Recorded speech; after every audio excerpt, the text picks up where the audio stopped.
Hello जी, नमस्कार प्यारे साथियों। स्वागत है बाबू आप सभी का फिर से एक बार इस न्यू वीडियो में।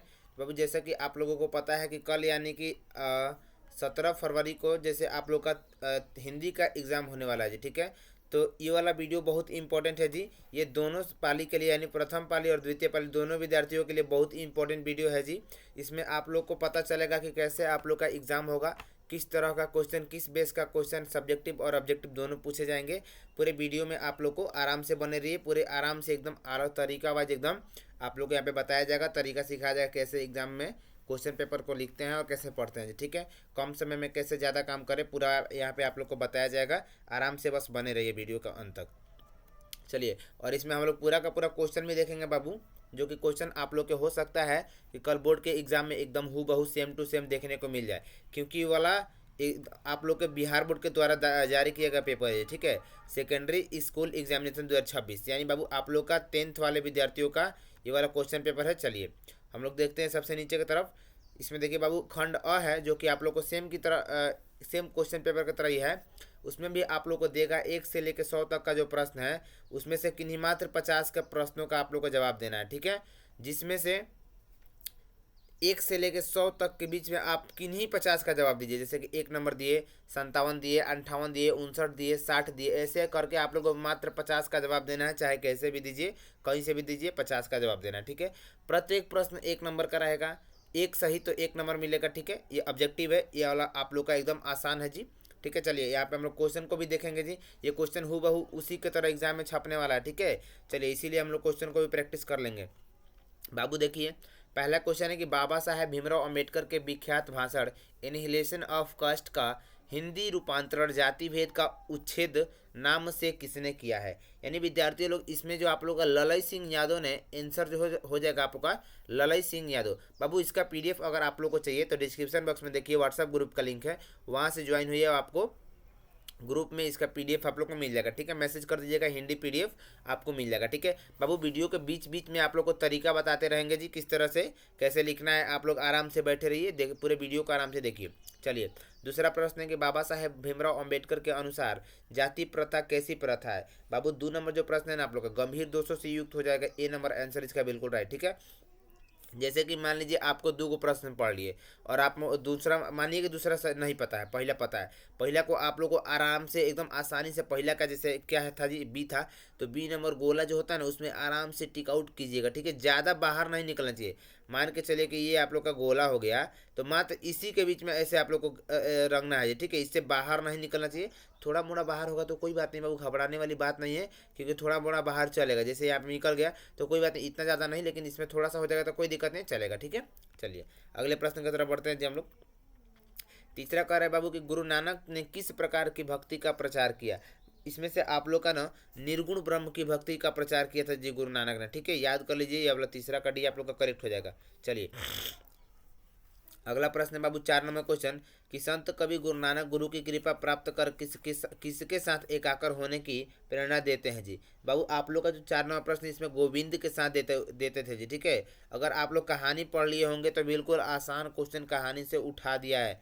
बहुत आसान क्वेश्चन आने वाला है जी इस बार 2026 के बोर्ड एग्जाम में, सेकेंडरी बोर्ड यानी कि 10th वाले विद्यार्थियों का क्वेश्चन पेपर। चलिए अगला प्रश्न देखिए, तो दही वाली मंगमा शीर्षक कहानी का कन्नड़ भाषा से हिंदी में अनुवाद किसने किया है। यानी प्यारे विद्यार्थियों लोग, आपका जो 5 नंबर प्रश्न कह रहा है इसमें बी आर नारायण ने, जो कि ऑप्शन नंबर ए दे रखा है, बिल्कुल करेक्ट हो जाएगा जी बाबू, ठीक है। चलिए अगला देखिए, तो दही वाली मंगमा ने मंगमा से कर्ज किसने मांगा। यानी बाबू 6 नंबर जो प्रश्न है ना आप लोग का, इसमें से किसने, रंगपा ने कर्ज मांगा था जी, ठीक है। रंगपा ने कर्ज मांगा था, जो कि आप लोग का छुआ का डी नंबर आंसर बिल्कुल करेक्ट हो जाएगा। चलिए अगला प्रश्न है बाबू आप लोग का 7 नंबर कि नलिन बिलोचन शर्मा की स्कूल की पढ़ाई कहाँ से हुई। यानी प्यारे विद्यार्थियों लोग 7 नंबर जो आपका प्रश्न पूछ रहा है इसमें से पटना कॉलेजिएट स्कूल से हुआ था जी, ठीक है। 7 का भी आप लोग का एकदम करेक्ट आंसर हो जाएगा। चलिए अगले प्रश्न की तरफ बढ़ते हैं। देखिए बाबू आप लोग को एग्ज़ाम हॉल में बिल्कुल घबराना नहीं है। आप लोग के पास बहुत ही ज़्यादा समय है।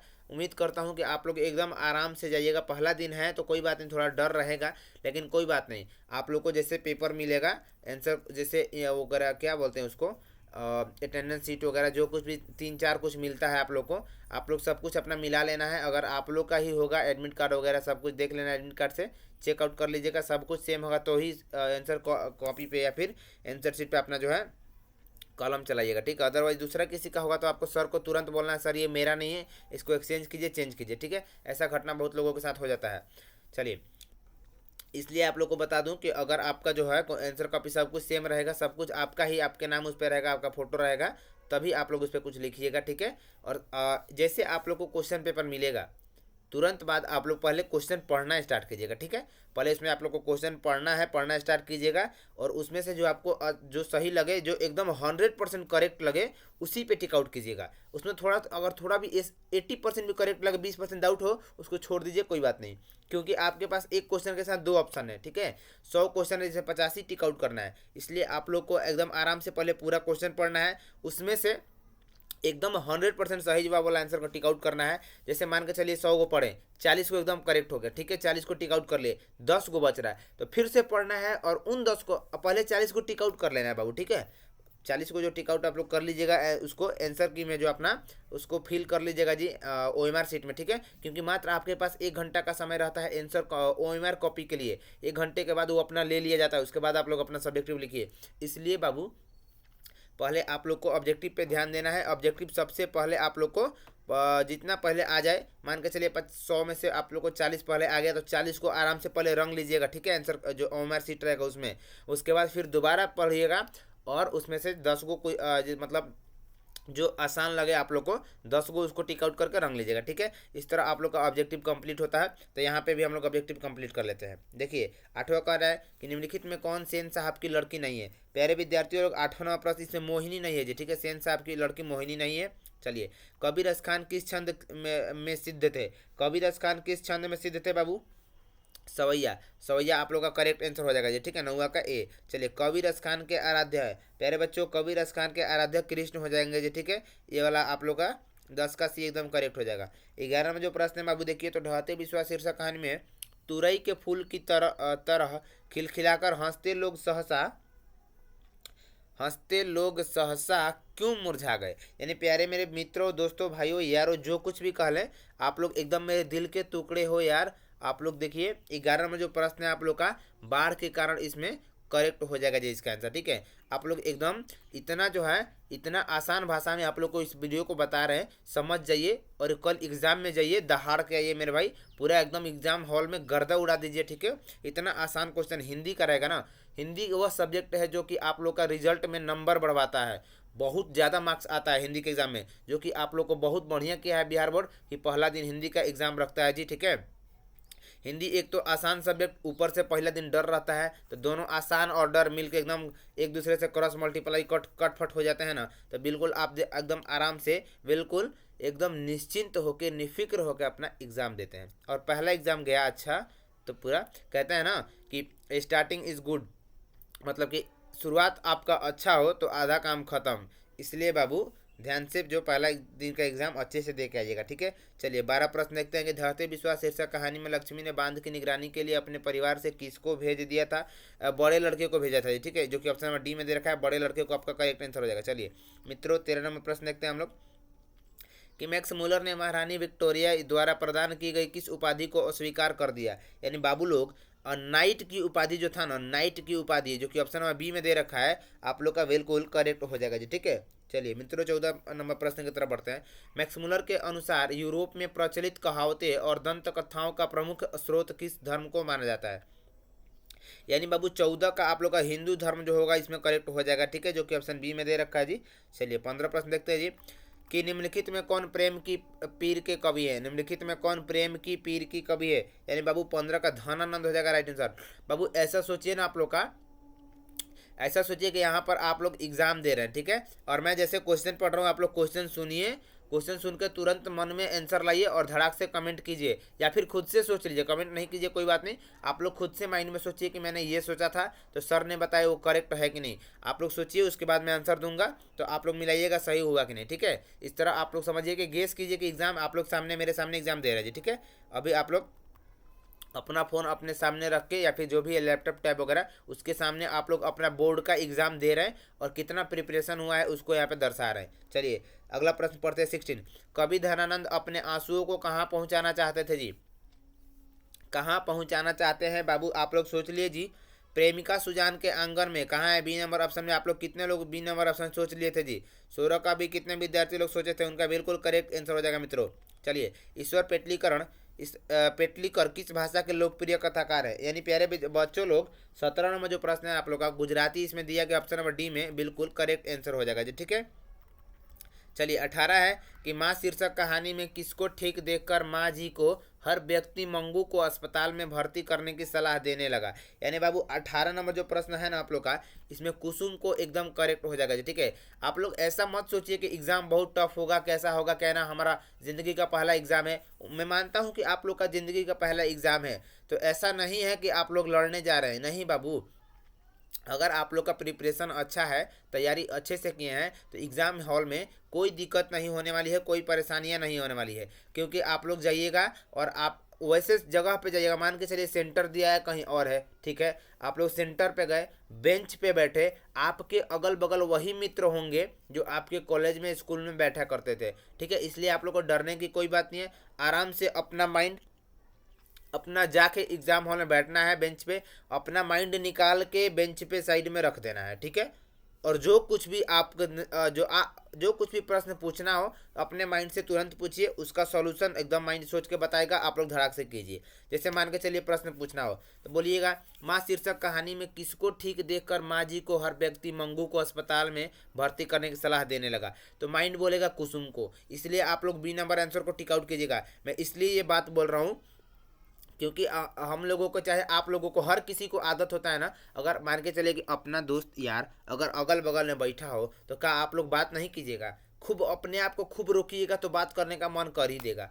इसीलिए अपने माइंड से बात कीजिएगा और उसको वाइब्रेशन में रख के बात कीजिएगा, एकदम साइलेंट वर्ड से बात कीजिएगा, मन में बात कीजिएगा। ठीक है। माइंड आपके मन में बताएगा। इसलिए बाबू आप लोग अपने अगल बगल से बात ना करें, इसके लिए मैं ये बात बोला, क्योंकि एग्जाम हॉल में थोड़ी सी कड़ाई होती है जी, जो कि अगर आप लोग बात करते पकड़े गए तो आपका आंसर की वगैरह कॉपी वगैरह सब कुछ जब्त कर लिया जाएगा, उस पर रेड मोहर मार दिया जाएगा। ठीक है। इसीलिए बाबू बोल रहे हैं बात मत कीजिएगा आप लोग। ठीक है। चलिए अगला प्रश्न बाबू हम लोग का कि हजारी प्रसाद द्विवेदी को किस ग्रंथ के लिए साहित्य अकादमी पुरस्कार प्राप्त हुआ था जी? यानी 19 नंबर जो प्रश्न है इसमें से ऑप्शन नंबर 1 है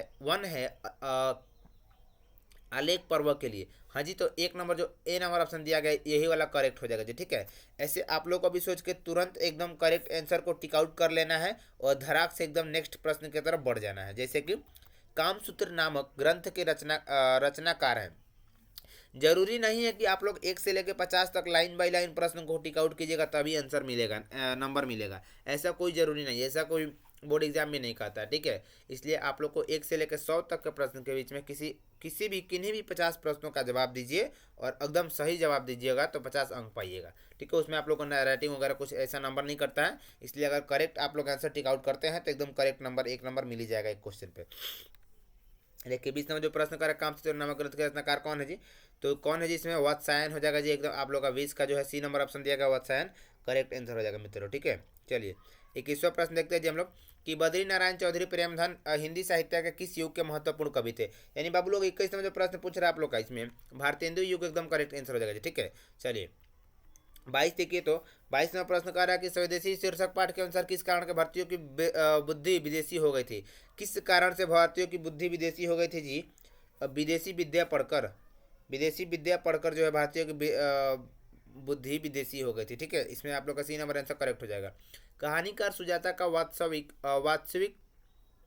वास्तविक नाम क्या है? बाबू 23 नंबर जो प्रश्न पूछ रहा है उनका वास्तविक नाम एस रंगराजन था। ठीक है। एस रंगराजन जो कि ऑप्शन बी में दे रखा है जी। इसमें से आप लोग का बी नंबर आंसर बिल्कुल करेक्ट हो जाएगा। चलिए अगला है 24वां प्रश्न कि नगर शीर्षक कहानी में वल्ली अम्माल अपनी लड़की पापत्ती के साथ मदुरै स्थित बड़े अस्पताल में के किस विभाग के बाहर बरामदे में बैठी प्रतीक्षा कर रही थी? बाबू मैं उसी क्वेश्चन के लेके आया हूँ आप लोग के सामने जो कि आप लोग पहले पढ़ चुके हैं। इस समय में अभी के टाइम में आप लोग को बिल्कुल नया चीज़ नहीं देखना है, ठीक है। पहली बात आप लोग एकदम ध्यान में रखिएगा, इस समय में आप लोग एकदम जो है नया क्वेश्चन को नहीं देखना है। पुराना जो भी क्वेश्चन पढ़ चुके हैं उतना बहुत है ऐसा समझिए, और उन्हीं क्वेश्चन को रिवीजन कीजिए, रिवाइज कीजिए, ठीक है।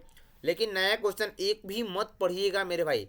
एक नया क्वेश्चन पढ़ने से आपका दिमाग भटक जाता है। देखिए क्यों भटकता है, मान के चलिए अभी आप लोग एक नया क्वेश्चन पढ़े, ठीक है, तो आपका दिमाग कहेगा कि एक क्वेश्चन तो सीख लिए, कहीं यही एग्जाम में आ जाएगा। फिर दिमाग कहेगा अरे एक और सीख लेते हैं, कहीं वो भी लड़ सकता है। एक और आप लोग पढ़ने जाएंगे तब तक पिछला जो है भूल जाएंगे।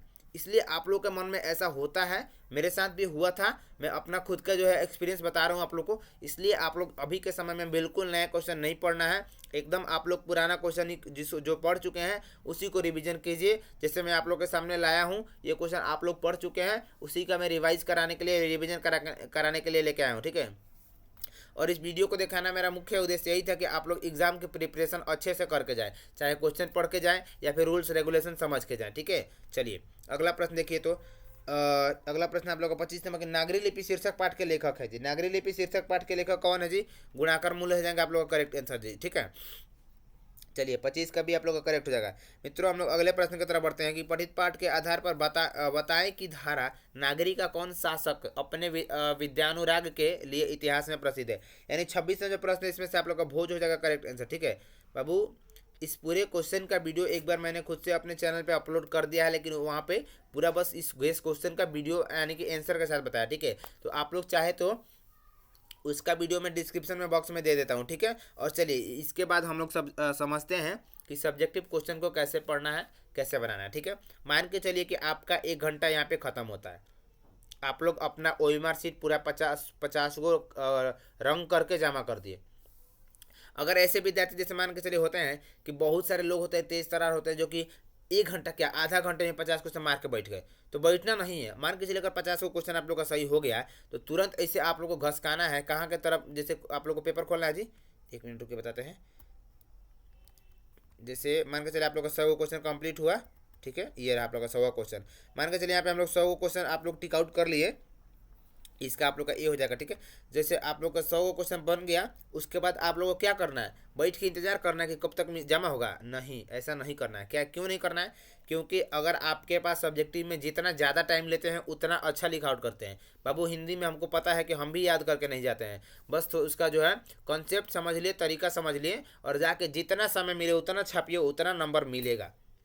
अगर 5 मार्क्स का है, पूरा फुल छाप देते हैं तो पूरा फुल मार्क्स मिलेगा आपको, ठीक है। इसीलिए बाबू हिंदी में रट के नहीं जाता है। ऑब्जेक्टिव के लिए ठीक है रट के जाइए, कोई बात नहीं, लेकिन सब्जेक्टिव के लिए रट के नहीं जाता है, ठीक है। आप लोग बस अच्छे से माइंड से एकदम समझ लीजिए, मतलब कंसर्न रहिए, एकदम पूरे माइंड को एकदम क्लियरली रूप से समझ लीजिए। किसी भी कहानी कथा जो कुछ भी हो सबको समझ के जाइएगा तो आराम से बना पाइएगा। जैसे चलिए मान के चलिए 1 घंटा बीत गया, हम बना के अपना आंसर शीट को, OMR शीट को बगल में रख देते हैं, ठीक है। पलट के इसे बगल में रख दिए एडमिट कार्ड के नीचे, और उसके बाद अपना आंसर की उठाते हैं, उसमें मिलाते हैं क्या मेरा नाम सही है, फ़ोटो सही है, रोल नंबर सही है।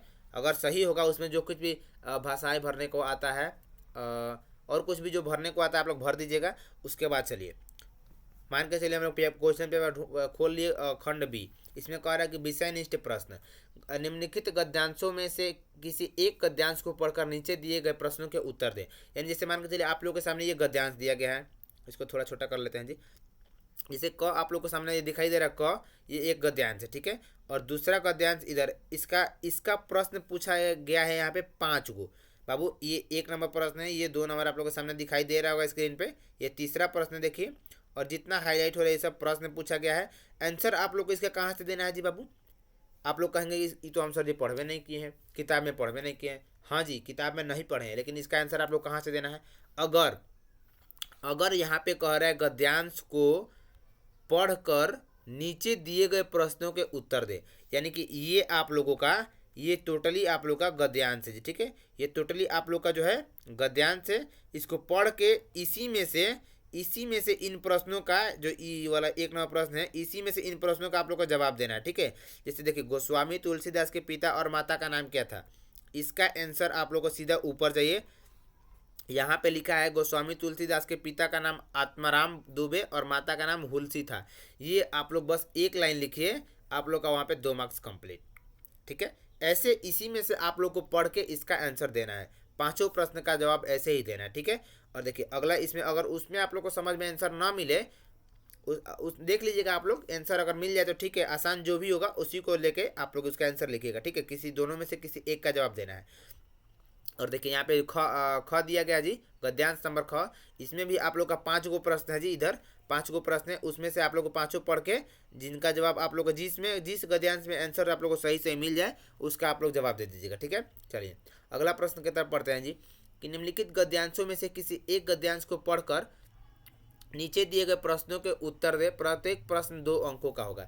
यहाँ से फिर से वही प्रश्न है, गद्यांशों को पढ़ के फिर से यहाँ पे गद्यांश दिया गया है, इनमें से पढ़ के किसी एक गद्यांश का फिर से यहाँ पे उत्तर देना है। सेम जैसे ऊपर वाले दिए वैसे ही नीचे वाले को देना है। ठीक है, यहाँ से हमारा होता है जी बाबू कितना नंबर कंप्लीट। देखिए तो एक गद्यांश था आप लोग का 10 नंबर का आई थिंक, हाँ जी, यहाँ से आप लोग का 10 मार्क्स कंप्लीट और ऊपर वाले से 10 मार्क्स, यानी कि 20 मार्क्स आप लोग कंप्लीट किए। और 50 मार्क्स आप लोग का कहाँ से आ गया, ऑब्जेक्टिव से। तो 50 20 70 मार्क्स हमारा कंप्लीट हुआ और 30 मार्क्स का प्रश्न आता है जी। ठीक है, 30 मार्क्स में जो बचा है उसमें आप लोग का एक 10 मार्क्स का यहाँ पे मिल जाएगा। जैसे कि निम्नलिखित में से किसी एक विषय पर दिए गए संकेत बिंदुओं के आधार पर लगभग 250 से 300 शब्द में निबंध लिखें। बाबू निबंध लिखने का ट्रिक आप लोगों को जो है आपके ऑफलाइन वाले टीचर बताए होंगे कि निबंध को कैसे लिखा जाता है, किस ढंग से लिखा जाता है। जैसे मान के चलिए कि भारतीय किसान की समस्या और समाधान, ये आप लोग का क हो गया, और इधर ख दिया गया है महंगाई। ठीक है, ये ख हो गया। ग दिया गया है मेरे प्रिय खेल, और ठीक है, और घ दिया गया है आप लोग का वर्षा ऋतु। ठीक है, घ यानी 4 गो, और अंग दिया है हमारे पड़ोसी। बाबू आप लोग के पास 5 गो ऑप्शन है, 5 गो में से किसी एक पर निबंध लिखना है। और वो निबंध कैसा होना चाहिए, जैसे मानिए यहाँ पे दिया गया भारतीय किसान की समस्या और समाधान, तो सबसे पहले आप लोग को वहाँ पे क लिख के तीसरा का क लिख के इसको लिख देना है जी, इसको सेम लिख देना है। उसके नीचे आप लोग को साइड में यहाँ पे भूमिका लिखना है। सबसे पहले भूमिका में आप लोग को जो कुछ भी लिखना होगा पता होगा उसको लिखिए। फिर समस्याओं के प्रकार लिख देना है उसके बारे में यहाँ पे। फिर यहाँ पे लिखना है कृषि और किसान की स्थिति लिख के उसके यहाँ पे पाई एकदम जो है स्लैश करके यहाँ पे आप लोग को लिखना है जिसके बारे में।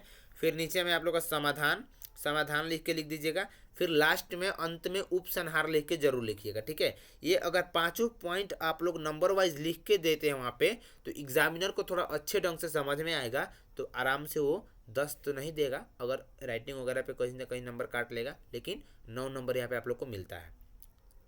तो हमारा यहाँ पे कितना कंप्लीट हुआ, मान लीजिए कि 10 ही मिल गया, तो कितना कंप्लीट हुआ 80 नंबर, 50 ऑब्जेक्टिव, 20 गो गद्यांश से और 10 गो यहाँ से, तो 80 नंबर कंप्लीट। और 20 नंबर का प्रश्न मेरे पास बचा है। ठीक है, तो चलिए अगले प्रश्न नंबर की तरफ बढ़ते हैं। 4 नंबर आता है जी, 4 नंबर आता है आप लोग को सेम इसी तरह का प्रश्न देखने को मिलेगा बाबू, सेम इसी तरह का प्रश्न छपा रहेगा आप लोग के एग्जाम में, इसलिए आप लोग वीडियो को अंत तक देखिए। ठीक है, जैसे मानिए कि यहाँ पे 5 नंबर का प्रश्न है जी। ठीक है, क्या कह रहा है कि पुस्तक खरीदने के लिए पैसे की मांग करते हुए अपने पिताजी के पास एक पत्र लिखिए, अथवा यहाँ पे एक दिया गया है जो है 4 नंबर जो प्रश्न दिया गया है उसके साथ यहाँ पे पत्र लिखने को बोल रहा है, लेटर लिखने को बोल रहा है हिंदी में, और 5 मार्क्स का ये रहेगा। ठीक है, उसके साथ अथवा भी दिया गया है कि दिवाली के पटाखों से ध्वनि एवं वायु प्रदूषण को केंद्र में रखकर जो 2 छात्रों के बीच के संवाद को लिखें।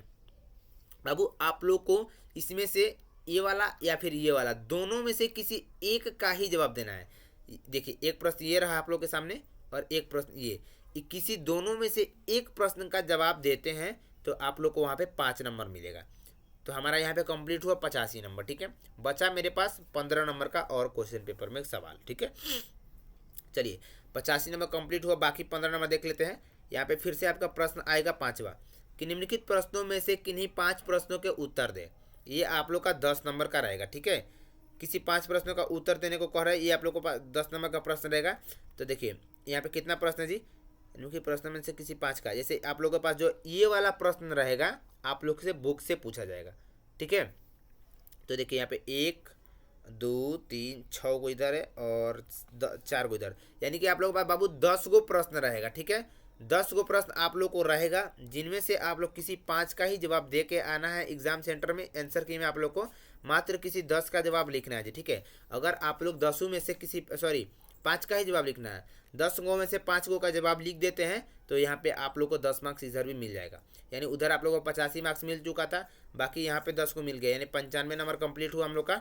आगे बढ़ते हैं जी। 5 नंबर का जो है क्वेश्चन पेपर में हमारा 5 नंबर का भी छूटा हुआ है, वो किधर है बाबू? इधर है जी। जैसे देखिए यहाँ पे दिया गया कि निम्नलिखित प्रश्नों में से किसी एक प्रश्न का उत्तर लगभग 100 शब्दों में दें। यहाँ पे प्रश्न 2 गो है, किसी एक का जवाब आप लोग को 100 शब्द में इसका आंसर देना है, जो कि आप लोग का 5 नंबर का है। 95 नंबर कंप्लीट ऊपर हो गया है, बाकी 5 यहाँ से आप लोग को मिलेगा। पहला प्रश्न कि गांधी जी देसी भाषाओं में बड़े पैमाने पर अनुवाद कार्य क्यों आवश्यक मानते थे?